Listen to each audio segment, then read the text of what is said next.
Camago Mzonsundu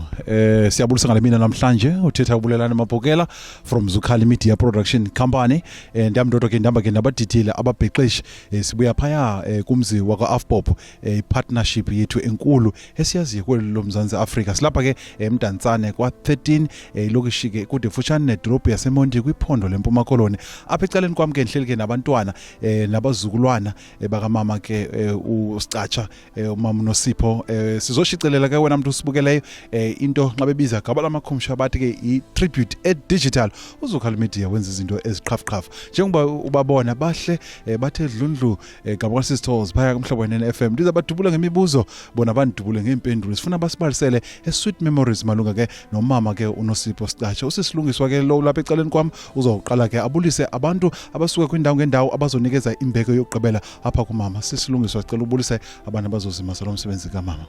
Ndiyabulisa kuni bantu abasikhaphileyo abazileyo bazosikhunga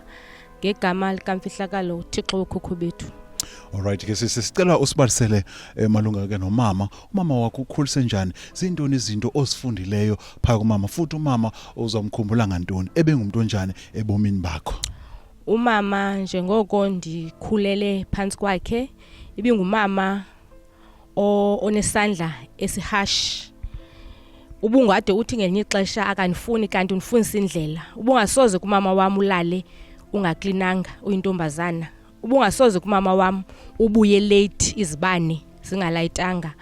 umama manebe into yonke because umama isenta yekhaya oficha umama ubesibambe ngamazinyo ahambe ayojoka amadebheni ethengisa impahla ndihlala no brother wami initsi nje into nethetha ngomama sanabantwana umntana wami ebe into yonke kumama wami nabantwana baka brother wami usithandile umama usithandile kakhulu nangemini zakhe zokugqibela njengoba bemani ngumuntu engena esiphume esibhedlele uye wahamba wayohlala kum full 2 weeks entefela phaya ifuna izinto ndide manje ndimbuza ayibo mama kutheni uske walisana nje uba ndibuye emsebenzini kufuneka ndiphathelene into ezimnandi but undizimele kuba ke uthe wawubuya ngesecond walala akaphinda avuke kanti ngoku ebehamba inishiya inika izihlangu sithi inawuze unxibe izihlangu ngoba izihlangu zazinxiba xa uhambela into zami khandi understand ndithathe ukuba kube ethanda uba ngumuntu ojokayo uyakuthanda mosumama ujoka xa ithethe ufike ethethe izinto ezoyikisa ihle nje uthetha ngokufa so ndithathe olohlobo ndothukile naye xesha ubrother wami anixela iba umama kaphilanga I mean ulela kavuki abe senfonela njalo. Alright umbuzo ogqibela yintoni into eyimark ongasokuze uyilibale ngomama wakho naphakade. Into emfundiso engasoze ndilibale kumama wami naphakade indlela yokuziphatha. Indlela umuntu obhinqileyo enza ngayo. Indlela umzi ofuneka umzi wami ndiwuphathe njani na indlela efuneka ndimxabise ngayo ubrother wami njengoko sishiyeke sobabini.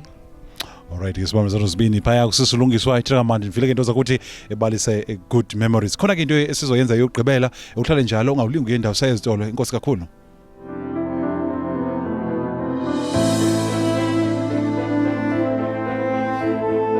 Chilo ke wena umuntu uzosimaseka lo msebenzi ke kamama ke uNosipho Sicatsha ngale mini namhlanje siza kwenza into ethwa ngo ukuze naxa abazukulwana bakhe sebekhulile bakwazi ukukhumbula umama umakhulu ukhokho angazacime ezinhlizweni zabo. Okay 1 2 3 #Madlamini. One more time #Madlamini. Sithi kube chosi kube yele kudede bomnyama kuvela ukhanya sicela ubhuti siyavuya sineke phaya ku SABC News uZUKHALI Media nxa umfuna noba kwephi idolophu noba kwephi indawo sibize wena siza kwenza into eziqhafuqhafu number yethu khona pha ku screen ethi 0748154877 amaxesha amaninzi ndla ukuthi apho ukhoyo uzozimasa lo msebenzi uZUKHALI Media uthanda into engena size enkosi kakhulu.